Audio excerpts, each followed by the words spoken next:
talks about it, it's so stupid. It's like, how did you get to be the guy who talks when that's the shit that you're saying? And that's also the way the media, I mean, if you also look at the media's coverage, not that I'm defending him, but the media tends to pick up on only cover those kinds of situations.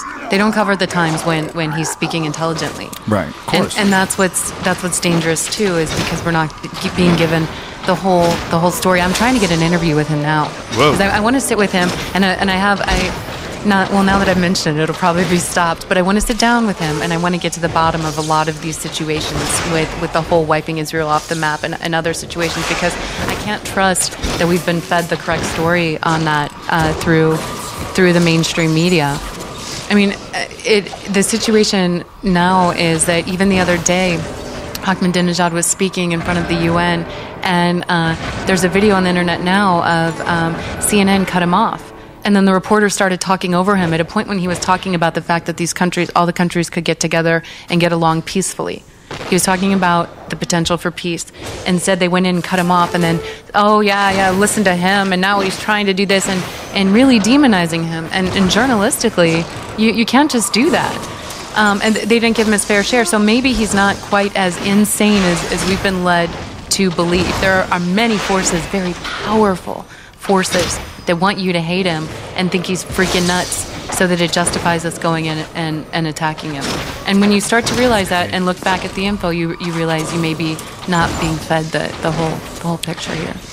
Knowing what you know and being in the position that you are, being a person who is behind the scenes at a major news outlet like CNN, and you get to see sort of the strings that hold the puppets up. Is there a way to fix this?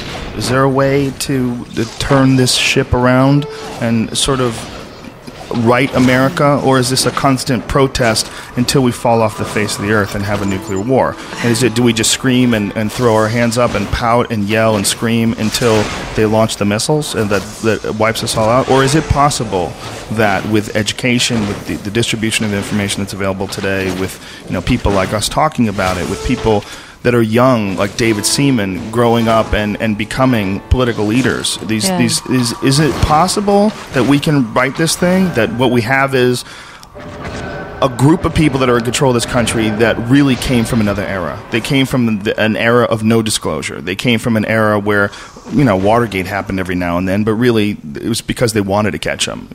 There's plenty of information that they have on everybody. Let's just keep this thing going along the way it's always gone along. I mean, is it possible that we can end this era and move into an era of transparency, move into an era where people who are the leaders of this country are doing it for the right reasons? They're doing it because they truly are patriotic, because they truly believe in the real ideals that we like to, when we think of ourselves in the best light, those ideals, the ideals of being an American, that they can actually bring us more in line, bring our actions more in line with that. Is that possible?